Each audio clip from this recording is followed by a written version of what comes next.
WhatsApp വഴി English പഠിക്കാൻ English cafe ഉള്ളപ്പോൾ ഇംഗ്ലീഷ് ഒരു വിഷയമേ അല്ല. English cafe presents you the perfect English. English cafe, we present you the perfect English. WhatsApp now 9633 ബീവി ഒരു room enter ചെയ്യുമ്പോൾ അവളുടെ വിചാരം അവളാണ് ആ റൂമിന്റെ കിങ് എന്നാണ്. ലൈക്ക് അങ്ങനത്തെ ഒരു സ്വാഗ് വേണം, അങ്ങനത്തെ ഒരു ആറ്റിറ്റ്യൂഡ് വേണം, അങ്ങനത്തെ ഒരു എന്താ ഒരു ജാട പിടിക്കണം. റഹ്മാന്റെ വിഷൻ ഇസ് വെരി എക്സ്റ്റാറ്റിക്. ഇതിൽ റിയലിസ്റ്റിക് ആയിട്ട് ആക്ച്വലി ഒന്നുമില്ല. തല്ലുന്നുണ്ടോ? പടം കണ്ടറിയാം. ഡിന്നർ ടേബിളിന്റെ like when we are sitting down having dinner, the only conversation is about cinema.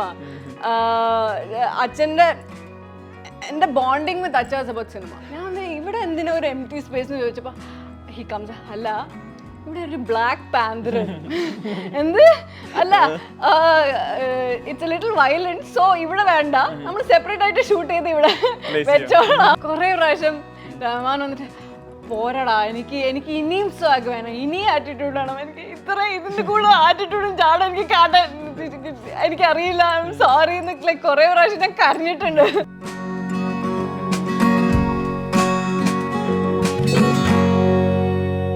The Q show ടൈമിൽ കല്യാണി പ്രിയദർശൻ, സ്വാഗതം. നമസ്കാരം. ഈ തല്ലുമാലയാണ് ഏറ്റവും പുതിയ സിനിമ. തല്ലുമാലയുടെ ട്രെയിലർ ആവട്ടെ, പാട്ടുകളാവട്ടെ, ഇതെല്ലാം കാണുമ്പോൾ ഒരുപാട് കളേഴ്സാണ്. കുറേ നാളായി ഒരുപക്ഷെ തിയേറ്റർ റിലീസിൽ വരുന്ന ഒരു മലയാള സിനിമയിൽ ഇത്രയധികം കളേഴ്സ്, ഒരു സെലിബ്രേഷനാണ് സിനിമയുടെ ട്രെയിലറൊക്കെ നമുക്ക് നൽകുന്നത്. കല്യാണിക്ക് തല്ലുമാല എന്താണ്, എങ്ങനെയാണ്? I mean as you said, കുറേ ദിവസമായി ഇങ്ങനത്തെ ഒരു പടം വന്നിട്ട് കണ്ടിട്ട്. സോ അതായിരുന്നു ഇതിൻ്റെ refreshing factor. Like when they told me about the film itself, I just thought this is finally refreshing because കഥ പറയുന്ന സ്റ്റൈലും അങ്ങനെയാണ്. It's very different. I don't even know how to describe. സത്യം പറഞ്ഞാൽ I don't know how to describe it because റഹ്മാന്റെ vision is very ecstatic. ഇതിൽ realistic ആയിട്ട് actually ഒന്നുമില്ല. And now the trend is going towards realism, അല്ലേ? So this film tries to break away from anything that's real. And ഈ പടത്തിൽ actually serious ആയിട്ട് എടുക്കാൻ ഒന്നുമില്ല. ഡയലോഗ്സ് ആയിക്കോട്ടെ, കോസ്റ്റ്യൂംസ് ആയിക്കോട്ടെ, like you know it is ridiculously like dressed up. Dialogues ആയിക്കോട്ടെ, ഇടി ആയിക്കോട്ടെ, ഇടിയിലും ഒരു സ്റ്റൈൽ ഉണ്ട്. It is not realistic, it is not കുറേ നാടൻ തല്ലുകളൊക്കെ ഉണ്ട്, അതിൽ നിന്ന് മാറി. Okay, yeah. So I thought it was very interesting that you know ഇങ്ങനത്തെ ഒരു കഥ പറയാൻ. I thought it might be fun. So ഈ വ്ലോഗർ ബീപാത്തുവിനെ പ്രസന്റ് ചെയ്യുന്നത് ഭയങ്കര മജസ്റ്റിക് ആയിട്ട്, ഭയങ്കര സ്റ്റൈലൈസ്ഡ് ആയിട്ട്. അതാണ് ക്യാരക്ടർ ആക്ച്വലി. കഥ പറഞ്ഞപ്പോഴേ അവര് ക്യാരക്ടറിന്റെ ഡിസ്ക്രിപ്ഷൻ ഇതായിരുന്നു. ബീവി ഒരു റൂം എൻ്റർ ചെയ്യുമ്പോൾ അവളുടെ വിചാരം അവളാണ് ആ റൂമിന്റെ കിങ് എന്നാണ്. ലൈക്ക് അങ്ങനത്തെ ഒരു സ്വാഗ് വേണം, അങ്ങനത്തെ ഒരു ആറ്റിറ്റ്യൂഡ് വേണം, അങ്ങനത്തെ ഒരു എന്താ ഒരു ജാട പിടിക്കണം. That's the word use. ഒരു ആവശ്യമില്ല ആ ജാടയ്ക്ക്, ബട്ട് ആ ജാട ഉണ്ടാവും. സോ അതാണ് character. I thought that was very interesting because typically commercial cinema ഒക്കെ നോക്കിയാൽ ഹീറോയിൻസിന് ഒരു സ്റ്റീരിയോ ടൈപ്പ് ഉണ്ട്. ലൈക്ക് ദ സ്വീറ്റ് ഡേൻറ്റി, ഒരു പോയിന്റിൽ ഇപ്പോഴും അവർ സെറ്റിൽ ആയിരിക്കും, ഒതുങ്ങിയിരിക്കും. അതെ, അങ്ങനത്തെ ഒരു ക്യാരക്ടർ അല്ല ഇവൾ. So I thought it was very interesting. I thought it was very refreshing. Usually അങ്ങനത്തെ ക്യാരക്ടേഴ്സ് കുറെ ഇല്ല. ബീപാത്ത് ഒരു സോഷ്യൽ മീഡിയ ഇൻഫ്ലുവൻസർ ആണ്, ചെറിയൊരു സോഷ്യൽ മീഡിയ സെലിബ്രിറ്റി. എക്സാക്ട്ലി. അതാണ് ഞാൻ പറഞ്ഞില്ലേ, ഇതിൽ ആരും സീരിയസ് ആയിട്ട് എടുക്കാൻ പാടില്ല. ബിക്കോസ് ഈ ക്യാരക്ടറും അങ്ങനെ തന്നെ. ബിക്കോസ് നമുക്കറിയില്ലേ, ചില ആൾക്കാർ they're not very famous, but അവരുടെ വിചാരം അവർ അതെ. സോ അതാണ് ഈ കുട്ടി. സോ ബീപാത്തുമായിട്ട് പെർഫോമൻസിലും ഇപ്പോൾ കല്യാണി ഓൾറെഡി ഒരു സെലിബ്രിറ്റിയാണ്, ഇൻസ്റ്റഗ്രാം യൂസേഴ്സും ഒക്കെ ഫോളോവേഴ്സും നിരന്തരം മെസ്സേജുകൾ ഇതൊക്കെ ഉള്ളതാണ്. കല്യാണിക്ക് ഇത് റിലേറ്റ് ചെയ്യാൻ പറ്റിയിരുന്നു. സോ അതായിരുന്നു ഇതിന്റെ ഫണ്ണിയസ്റ്റ് പാർട്ട്. ഞാൻ ഇത്രയും സ്ട്രഗിൾ ചെയ്തിട്ടില്ല ഒരു ക്യാരക്ടറിന്. Because she is exactly the opposite of me. കുറേ പ്രാവശ്യം റഹ്മാൻ വന്നിട്ട് പോരടാ, എനിക്ക് ഇനിയും സ്വാഗ് വേണം, ഇനിയും ആറ്റിറ്റ്യൂഡ് വേണം, എനിക്ക് ഇതിന്റെ കൂടുതൽ ആറ്റിറ്റ്യൂഡും ചാടും എനിക്ക് കാട്ടാൻ എനിക്കറിയില്ല, സോറി എന്നൊക്കെ കുറേ പ്രാവശ്യം ഞാൻ കരഞ്ഞിട്ടുണ്ട്. Because it was very hard for me to relate. it's so funny because maybe social backgrounds ഒക്കെ similar ആണ്. നിങ്ങൾ പറഞ്ഞ പോലെ like followers ഇത് അതൊക്കെ content creation അതൊക്കെ might be similar, but character wise personality wise ഞങ്ങൾ exact opposite ആണ്. So I struggled a little. ഇപ്പോൾ ഓരോ സിനിമകൾ അഭിനയിക്കുന്നു, പുതിയ പുതിയ സ്ക്രിപ്റ്റുകൾ കേൾക്കുന്നു, ഇങ്ങനെ ഓരോ പുതിയ സ്ക്രിപ്റ്റ് വരുമ്പോഴും ഞാൻ ഇതുവരെ ചെയ്ത ക്യാരക്ടർ അല്ല, എനിക്ക് പുതിയ എന്തെങ്കിലും ചെയ്യണം, അല്ലെങ്കിൽ എനിക്ക് പുതിയ എന്തെങ്കിലും ചെയ്യാനുള്ള സ്പേസ് ആ സിനിമയിൽ വേണം, അത്ര ആഗ്രഹങ്ങളും തീരുമാനങ്ങളുണ്ടോ കല്യാണി? Obviously അത് എൻ്റെ any like according to me the mark of a good actor is versatility. അതാണ് എൻ്റെ like thing. And ഈ ഇൻഡസ്ട്രിയിൽ it's so easy to get stereotyped അല്ലേ, and it was very refreshing to get a character like this because usually അങ്ങനത്തെ ക്യാരക്ടേഴ്സിനെ അവരെന്നെ approach ചെയ്യൂല. So അതിൻ്റെ ഒരു തീരുമാനമായിട്ടാണോ ഈ ബാക്ക് ടു ബാക്ക് ഒരുപാട് സിനിമകളിൽ കല്യാണിയെ കാണാത്തും അത് സെലക്റ്റീവ് ആവുന്നുണ്ടോ? ഓൾസോ ബിക്കോസ് സത്യം പറഞ്ഞാൽ I just want to concentrate on my craft. ആദ്യം ആക്ടിങ് അറ്റ്ലീസ്റ്റ് ഞാൻ ഒരു വിധത്തിൽ like once I'm strong in that, then I can start doing 100 things at the same time. But if I do like more than one film at a time, എനിക്ക് ആ commitment, എനിക്ക് ആ like effort like ആ ടീമിന് കൊടുക്കാൻ പറ്റൂല. So that's why it's right now it's like this. One day I'm hoping I'm more comfortable and so I can multitask. But ഈ തല്ലുമാല എന്നുള്ള പേര് മുതലേ തല്ല് അതിന്റെ ഭാഗമാണ്. സിനിമ പ്രൊമോട്ട് ചെയ്യുന്ന പോയിന്റിലും ആദ്യം പ്രീ റിലീസ് ടൈമിലെല്ലാം നമ്മൾ കേൾക്കുന്നത് ഒരുപാട് തല്ല്. ഈ ടൈറ്റിലിന് കുറേ ലേയേഴ്സ് ഉണ്ട്. തല്ല് ഒന്ന്, പിന്നെ മാല. ഇറ്റ്സ് മെയിൻ ഫൈറ്റ് നടക്കുന്നത് ഒരു കല്യാണത്തിലാണ്. സോ ആ മാലയും അതും, so there is a lot of and പിന്നെ ചെയിൻ ഓഫ് ഫൈറ്റ്സ് ബിക്കോസ് ഈ പടത്തിൽ കുറെ ഫൈറ്റ്സ് ഉണ്ട്. സോ ഈ ടൈറ്റിൽ കുറെ ലേയേഴ്സ് ആക്ച്വലി ഉണ്ട്. ഇറ്റ്സ് ഓൾ മുസിൻ പറാറി. ബീപാത്തു തല്ലുന്നുണ്ടോ? പടം കണ്ടറിയാം. ഇപ്പോ ഒരു വലിയ സിനിമയാണ്, ചെറിയ സിനിമയല്ല. രണ്ട് പ്രധാനപ്പെട്ട ലൊക്കേഷനുകൾ, ഇപ്പൊ തലശ്ശേരി ഉണ്ട്, ദുബായ് ഉണ്ട്. സിനിമ നൽകുന്ന ഇപ്പൊ ഒരുപാട് ആർട്ടിസ്റ്റുകളൊക്കെ അതിന്റെ ഭാഗമായി വരുന്നുണ്ട്. ടോബി വരുന്നുണ്ട്, ലുക്മാൻ, അങ്ങനെ ഒരുപാട് പേര്, ഷൈൻ ടോം ചാക്കോ. ഇത്ര ആർട്ടിസ്റ്റുകൾ, ഇത്ര വലിയ സിനിമ ലൊക്കേഷനുകൾ, ഇതൊക്കെ തരുന്നൊരു എക്സൈറ്റ്മെന്റ് എന്നതിനപ്പുറം സിനിമ ചെയ്ത് കഴിഞ്ഞ് അഭിനയിച്ചു കഴിഞ്ഞ് ഭയങ്കര പെട്ടെന്ന് തന്നെ ഒരു സാറ്റിസ്ഫാക്ഷൻ കിട്ടുന്ന ഒരു ആക്ടർ കൂടിയാണോ കല്യാണി? അങ്ങനെ പറയാൻ പറ്റൂല. ഐ മീൻ ഒബ്വിയസ്ലി ആ ഷൂട്ടിന്റെ എക്സ്പീരിയൻസ് ഉണ്ട്, സാറ്റിസ്ഫാക്ഷൻ വന്ന് പടം കഴിഞ്ഞിട്ട് മാത്രമല്ല, ആൾക്കാർ കണ്ടിട്ട് അവരുടെ ഒരു റിയാക്ഷനും അബ്സോർബ് ചെയ്തിട്ട് ഒരു ലൈക്ക് ഇൽ B wholesome only after that. So I M usually satisfied only after the films release. ഇപ്പോൾ സിനിമയിൽ മറ്റ് നേരത്തെ അഭിനയിച്ച മലയാള സിനിമകൾ നോക്കി കഴിഞ്ഞാൽ ബീപാത്തുവിനെ ഡബ് ചെയ്യുന്നത് കല്യാണി തന്നെയാണ്. അതിന്റെ ഒരു എക്സ്പീരിയൻസ്? പിന്നെ ഇതിന്റെ dubbing experience is A little different because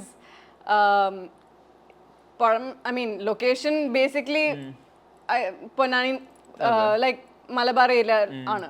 so അവിടെ അതിന്റെ സ്ലാങ് ഉണ്ട് ഈ ഡയലോഗ്സിന്. ആൻഡ് ഒബ്വിയസ്ലി എനിക്ക് ആ സ്ലാങ് പിടിക്കാൻ കുറച്ച് ലൈക്ക് ഇതായിരിക്കും. ബട്ട് ഈ ക്യാരക്ടറിന്റെ സ്പെഷ്യാലിറ്റി എന്തായിരുന്നു, like whatever it is, ദുബായ്ക്കാരിയാണ്. സോ ആ ആക്സെന്റ് ഉണ്ടായ കുഴപ്പമില്ല എന്നാണ്, like that was the whole vision. So ആദ്യം നമ്മൾ ഷൂട്ട് ചെയ്തപ്പോൾ like obviously I was finding it hard for that with the dialogues അല്ലേ. സോ ആ അപ്പം ഇരുന്ന ആക്സെന്റും പിന്നെ കുറച്ച് ശീലായി. പിന്നെ ഡബിങ്ങിന് വന്നപ്പോ ആക്സെന്റ് കുറച്ച് ബെറ്റർ ആയി. അപ്പോ റഹ്മാൻ എന്നിട്ട് ഇതാണോ വേണ്ട, ആ മോശം ആക്സെന്റ് ആണോ വേണ്ടെന്ന് എനിക്ക് പറയാം. So he was like in two minds because ഞാൻ പറഞ്ഞ പോലെ ഈ പടത്തിൽ ആരും സീരിയസ് ആയിട്ട് എടുക്കാൻ പാടില്ല. So he wanted A little bit more of that side for the character. So that's the only reason I was okay dubbing because otherwise getting the slang might be very tough. ഈ സിനിമയുടെ ഒരു entertainment സ്വഭാവമുണ്ട്. ഇപ്പോൾ കല്യാണി ആണെങ്കിലും ഇത്രയും കാലം മലയാള cinema നോക്കി കഴിഞ്ഞാൽ എല്ലാത്തിലും കല്യാണിക്ക് ഒരു എന്റർടൈൻമെന്റ് സ്വഭാവമുണ്ട്. സ്ക്രീൻ മൊമെന്റുകളിൽ ഇപ്പോൾ വരണി ആവശ്യമുണ്ടനാണെങ്കിലും ഹൃദയത്തിനാണെങ്കിലും എല്ലാം അച്ഛൻ്റെ സിനിമകൾക്കും ഇത്ര ഒരു ഭയങ്കരമായിട്ടുള്ള ആളുകൾ എന്റർടൈൻമെന്റ് ചെയ്യിപ്പിക്കുന്ന ഒരു രീതികളുണ്ടായിരുന്നു. കല്യാണിയിലെ ആക്ടറിനെ ഈ പറഞ്ഞ പോലെ സ്ക്രീൻ മൊമെന്റുകളിൽ മാക്സിമം ലൈവായി നിൽക്കുക, പെർഫോമൻസിൽ ഭയങ്കര ഈ ഒരു എനർജി കീപ്പ് ചെയ്തുകൊണ്ടിരിക്കുക, അതിൽ ഈ പഴയ സിനിമകൾ അത്തരത്തിലുള്ള ഇൻഫ്ലുവൻസുകളുണ്ടോ? ടു ബി ഓണസ്റ്റ് അത് എൻ്റെ പേഴ്സണാലിറ്റി ആയിരിക്കും. സിനിമയുടെ ഇൻഫ്ലുവൻസ് ആണോ എന്ന് എനിക്കറിയില്ല. But that energy is generally എൻ്റെ മൈ പേഴ്സണാലിറ്റി. ബിക്കോസ് അത് ആ എനർജി ഇല്ലെങ്കിൽ എനിക്ക് ലൈക്ക് ഫുൾ ഡൗൺ ആയി പോകും. സോ അത് കൊണ്ട് നടക്കുന്നതാണ്. ഇപ്പൊ നോക്കി കഴിഞ്ഞാൽ അറിയാം, സിനിമയിലോട്ട് തുടങ്ങുന്നത് ഒരിക്കലും ഒരു ആക്ടർ ആയിട്ടായിരുന്നില്ല, പ്രൊഡക്ഷൻ ഡിസൈൻ ടീമിൽ അസിസ്റ്റന്റ് ആയിട്ടായിരുന്നു. 2 സിനിമകൾക്ക് അപ്പുറം പിന്നീട് അതിലങ്ങനെ കണ്ടിട്ടില്ല. അഭിനയത്തിൽ തിരക്കായതുകൊണ്ടാണോ, എങ്ങനെയാണത്? I mean see this is the thing, എല്ലാവർക്കും റിലേറ്റ് ചെയ്യാൻ പറ്റും. Because before you figure out what you want to do, you do so many things അല്ലേ. ആൻഡ് എനിക്ക് ഓൾവേസ് എൻ്റെ മൈൻഡിൽ ഓക്കെ ഞാൻ സിനിമയിൽ വർക്ക് ചെയ്യണം എന്നാണ് എൻ്റെ ലൈക്ക് മൈൻഡിൽ. Like from my childhood I always knew I wanted to work in cinema. But എനിക്ക് ക്യാമറയുടെ മുമ്പിൽ വരാൻ ഒരു കോൺഫിഡൻസ് ഇല്ലായിരുന്നു. And I think at some point I just said, you know what, just do it. And I don't know, after that, once you find your calling, it's you don't feel like going back to anything else. ഈ ക്യാമറയുടെ മുന്നിൽ വരാൻ confidence ഇല്ലായിരുന്നു എന്ന് പറഞ്ഞല്ലോ. പലപ്പോഴും കല്യാണിക്ക് ഒരുപാട് ചാൻസുകൾ കിട്ടിയിട്ടുണ്ടാകുമായിരിക്കാം. അച്ഛൻ്റെ സിനിമയോട് ലോഞ്ച് ആവാനൊക്കെ ഒരുപാട് പോസിബിലിറ്റീസ് ഉണ്ട്. കല്യാണി അങ്ങനെ ചൂസ് ചെയ്ത് കണ്ടിട്ടില്ല. കല്യാണി ലോഞ്ച് ചെയ്യുന്നത് മറ്റൊരു സംവിധായകനൊപ്പമാണ്. അച്ഛൻ്റെ അസിസ്റ്റന്റ് ഡയറക്ടർ ആയിരുന്നു. ഒപ്പം നാഗാർജുന പ്രൊഡ്യൂസ് ചെയ്യുന്ന ഒരു സിനിമ, തെലുങ്ക് പടമായിരുന്നു ഹലോ. ആ തീരുമാനം എന്തുകൊണ്ടായിരുന്നു? അങ്ങനെ തോന്നിയിരുന്നില്ല അച്ഛൻ്റെ സിനിമയിൽ നായികയായി തുടങ്ങണം എന്നുള്ളത്? We made a conscious effort അത് വേണ്ടെന്ന് വെച്ചിട്ട്. Because already there's 100 things about nepotism going on. പിന്നെ I just felt like there was too much pressure on us. ആ പ്രഷർ സത്യം പറഞ്ഞാൽ ഒരു സോങ് മരക്കാരിൽ ഞാൻ ചെയ്തപ്പോൾ അയ്യോ എൻ്റെ ഹാർട്ട് ബീറ്റ് ഒക്കെ എല്ലാവർക്കും കേൾക്കാമായിരുന്നു. Because it was very very very very stressful. എനിക്ക് ആ സ്ട്രെസ് അച്ഛൻ അറിയായിരുന്നു. Like if you work with me, the stress on you and the stress on me will be too much. So we made a conscious decision. ഇപ്പം ഈ nepotism പറഞ്ഞപ്പോൾ എന്തായാലും നമ്മുടെ ഇൻഡസ്ട്രിയിൽ പല സമയങ്ങളിലായിട്ട് നെപ്പോട്ടിസം എലമെന്റ്സ് എല്ലാം പല രീതിയിൽ ഉപയോഗിക്കുന്നുണ്ട്. കല്യാണിക്ക് എപ്പോഴെങ്കിലും തോന്നിയിട്ടുണ്ടോ ഒരു സ്റ്റാർ കിഡാണ്, ഒരു എസ്റ്റാബ്ലിഷ് ഫിലിം മേക്കറുടെ മകളാണ്, അതിലെന്തെങ്കിലും അഡ്വാൻറ്റേജുകൾ ഇൻഡസ്ട്രിയിൽ കിട്ടുന്ന പോലെ? ഇപ്പോൾ ഒരു വലിയൊരു പ്രൊഡക്ഷൻ കമ്പനി ഒരു സിനിമ ചെയ്യുന്നു, അപ്പോൾ അവിടെ ഒരു ഫീമെയിൽ ലീഡിൻ്റെ ഫസ്റ്റ് ചോയ്സ് ആയിട്ട് ഒരു പക്ഷേ സ്റ്റാർ കിഡ് എന്ന രീതിയിൽ അപ്രോച്ചുകൾ അങ്ങനെ എപ്പോഴും തോന്നിയിട്ടുണ്ടോ? അത് it's not something I consciously think about. I try not to consciously think about it. You should ask the producer that approaches me. ഇപ്പോൾ തല്ലുമാല വരുന്നു. അപ്പോൾ അതിന് മുന്നേയുള്ള സിനിമകൾ നോക്കിയാൽ വരണി ആവശ്യമുണ്ട്, ഹൃദയം. ഈ വരണി ആവശ്യമുണ്ടും ഈ പറഞ്ഞ പോലെ തെലുങ്കിലും തമിഴിലും അഭിനയിച്ചതിന് ശേഷമാണ് കല്യാണി മലയാള സിനിമ ചൂസ് ചെയ്യുന്നത്. അത് ഭയങ്കര കോൺഷ്യസ് ആയിട്ടൊരു ബെസ്റ്റ് പിക്കിന് വേണ്ടിയുള്ള വെയിറ്റിംഗ് ആയിരുന്നു? ആക്ച്വലി സത്യം പറഞ്ഞാൽ അതല്ലായിരുന്നു. ബിക്കോസ് ഞാൻ പറഞ്ഞ പോലെ എനിക്ക് എൻ്റെ main like my first dream was always to be in the Malayalam industry, but എനിക്കൊരു പേടി ഉണ്ടായിരുന്നു ഓഡിയൻസിനെ അക്സെപ്റ്റ് ചെയ്യുമെന്ന്. Because by blood I'm a Malayali, but like my entire life has been Chennai. I'm more comfortable speaking Tamil. I'm very comfortable speaking Tamil. My Malayalam isn't that good. So I've always thought, and like according to me, the most critical audience in the entire Indian industry, I would say, is the Malayali audience. Like to win them over is a lot. They don't just unconditional love illa. It's just you have, if they like you in that movie, they like you. If they don't like you in that movie, they don't like you. Angante from what I can tell, the audience is like that. So I was very very scared that they won't like me, and I'm a very insecure person. So adonda I was just generally very scared to like agree to my first Malayalam film. Even after satyam parna like ഞാൻ ഇന്റർവ്യൂസിന് പറഞ്ഞിട്ടുണ്ട്, ആദ്യത്തെ വരണയുടെ first day റിലീസിന് I was scrolling through my phone on social media reviews നോക്കാൻ. And when they said that there were so many positive comments about me, satyam പറഞ്ഞാൽ ഞാൻ പൊട്ടിക്കരഞ്ഞു. And I messaged Dulquer. I'm like, Dulquer, I don't know why, ഞാൻ എന്തിനാ കരയുന്നതെന്ന് എനിക്കറിയില്ല. ഞാൻ ഇതുവരെ like I've had other film releases. I've never been this emotionally attached, and this emotional attachment is because it's Malayalam. It's the reason I'm alive. So I was very, very overwhelmed, and I realized that's why it took me so long to agree to a Malayalam film, because my emotional attachment towards it is something else. So yeah. ഇപ്പോൾ ഈ emotional attachment പറഞ്ഞപ്പോൾ അച്ഛനൊരു film മേക്കറാണ്, അമ്മ ഒരു നടിയായിരുന്നു. ഇപ്പോൾ കല്യാണി ചെറുപ്പം മുതലേ cinema കല്യാണിയുടെ കൂടെയുണ്ട്. ചൈൽഡ്ഹുഡ് മുതൽ ഒരുപാട് ലൊക്കേഷനുകൾ, അവിടെയുള്ള ആക്ഷൻ കട്ട്, ഇതൊക്കെ കല്യാണി കണ്ടു വളരുന്നുണ്ട്. ഇത്തരം ലൊക്കേഷനുകൾ, സിനിമ എന്നത് ആസ് എ ഹോൾ സിനിമ, ഏത് ഭാഷയാവട്ടെ എന്തും ആവട്ടെ ഈസി ആയിട്ട് കണക്ട് ചെയ്യാൻ പറ്റുമായിരുന്നു കല്യാണിക്ക് ചെറുപ്പം മുതലേ. ആക്സസുകൾ ഉണ്ടായിരുന്നു. സിനിമ എങ്ങനെയാണ് കല്യാണിയുടെ ഒരു ലൈഫിന്റെ ഡിസൈനിൽ ഒരു പ്രധാന ഭാഗമാവുന്നത്? Cinema was my everything. Even now, you ask me questions about general knowledge and karila. Ask me questions about politics and karila. But cinema questions anangi, I can confidently like answer, because it was my life. Dinner table, like when we're sitting down having dinner, the only conversation is about cinema. And the bonding with Acha is about cinema. അച്ഛൻ്റെ ആ spark, സെറ്റിൽ ആ spark കണ്ടിട്ടാ I decided I wanted to become to work in cinema. So cinema is my everything. I don't know anything beyond it, satyam parna. I sometimes feel I live in a bubble because of that. ഈ cinema ഇത്ര ഇഷ്ടമുള്ളപ്പോൾ കൃത്യമായിട്ട് ഒരുപാട് സിനിമകൾ കാണുന്ന, ഇപ്പോൾ എന്നിലെ ആക്ട്രസിനെ കൂടുതൽ update ചെയ്യുന്ന അത്തരത്തിലുള്ള അപ്രോച്ചുകളും കല്യാണിയുടെ സൈഡിൽ നിന്ന് കണ്ടിന്യൂസ്ലി ഉണ്ടാവാറുണ്ടോ? സത്യം പറഞ്ഞാൽ I don't overthink. ഞാൻ അത്രയല്ല, I don't overthink. It's just I watch a lot of movies. I love a lot of movies. അത്രേ ഉള്ളൂ. I don't, there's no plan of I need to keep myself updated. അങ്ങനെയൊക്കെ ഇല്ല. ഈ ഒരു സംവിധായകന്റെ മകളാണ്. സിനിമയെ ഈ പറഞ്ഞ പോലെ ചെറുപ്പം മുതൽ ഒരുപാട് കാണുന്നു. സിനിമ ഒരുപാട് ഇൻഫ്ലുവൻസ് ചെയ്യുന്നുണ്ട്, കരിയറിലാണെങ്കിലും ലൈഫിൽ മൊത്തത്തിൽ.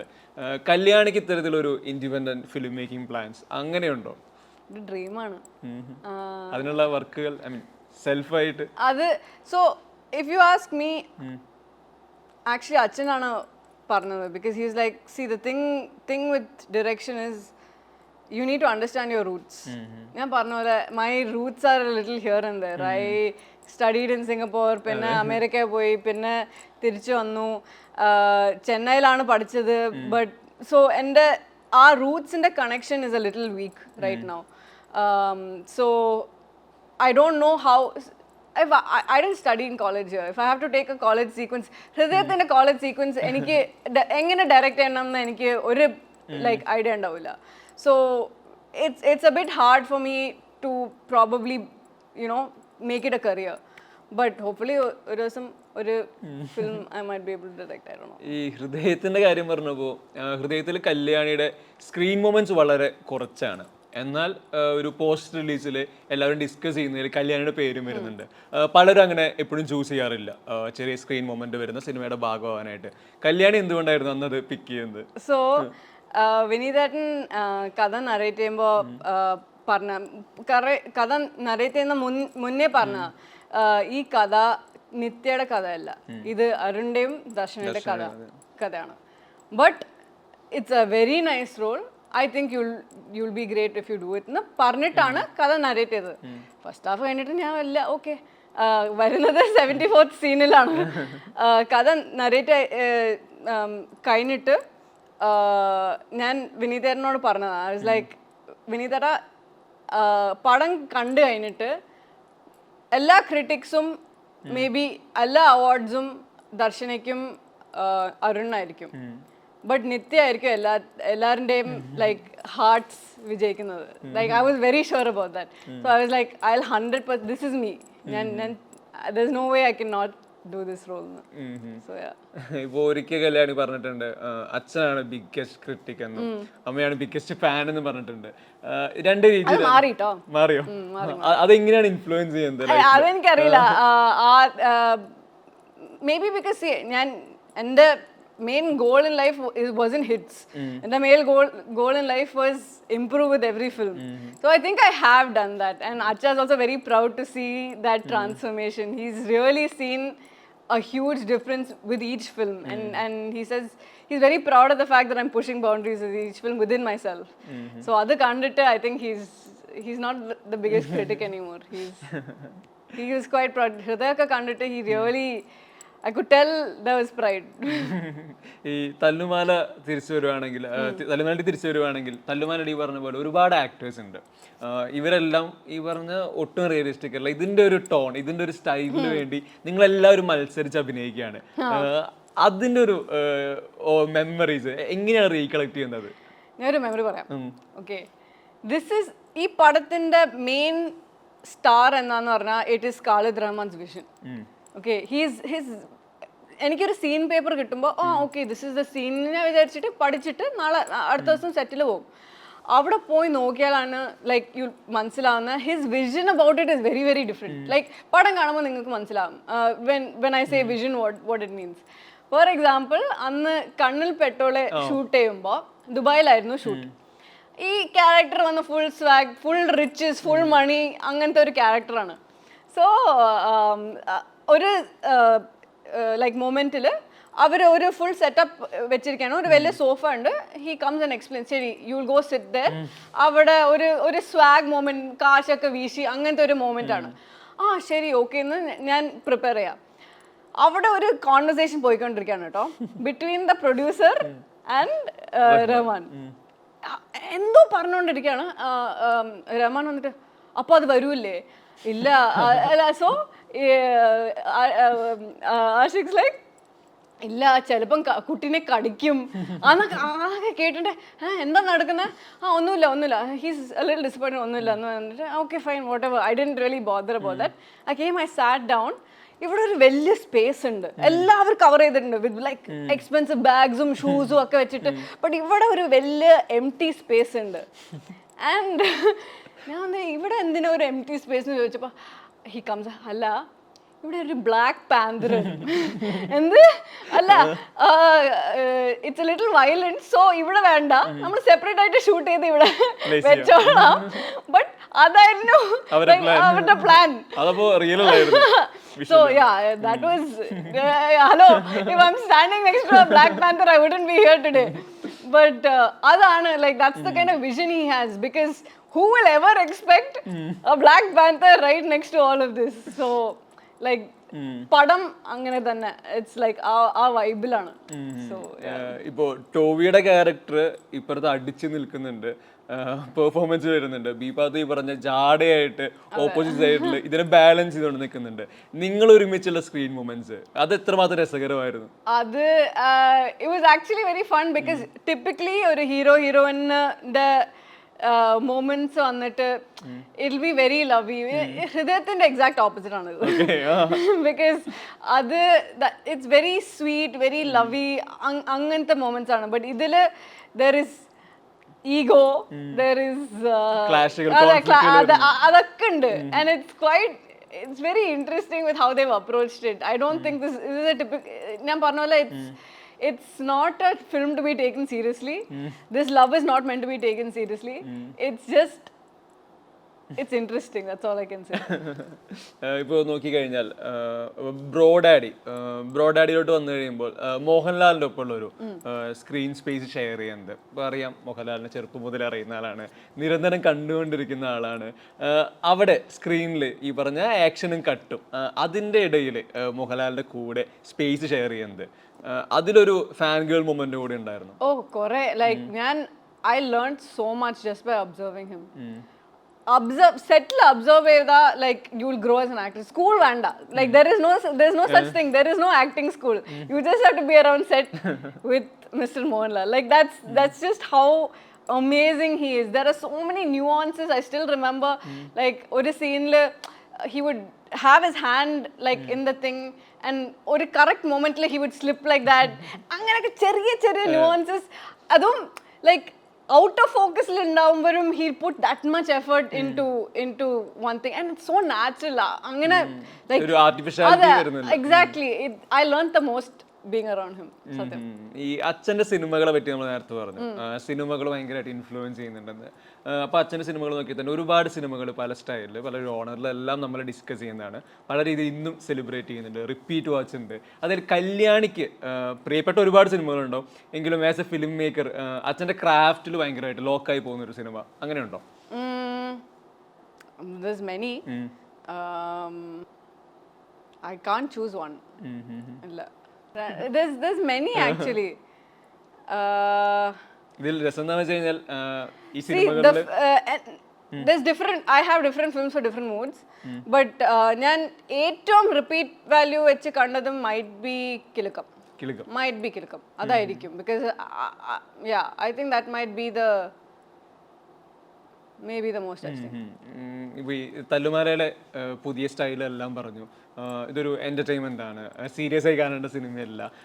മലയാള സിനിമ നോക്കി കഴിഞ്ഞാൽ ഈ പറഞ്ഞ പോലെ പല രീതിയിലുള്ള സിനിമകൾ പല ടൈമിലായിട്ട് വരുന്നുണ്ട്. ഓരോ സിനിമകൾ ഓരോ ട്രെൻഡുകൾ സെറ്റ് ചെയ്യാറുണ്ട്.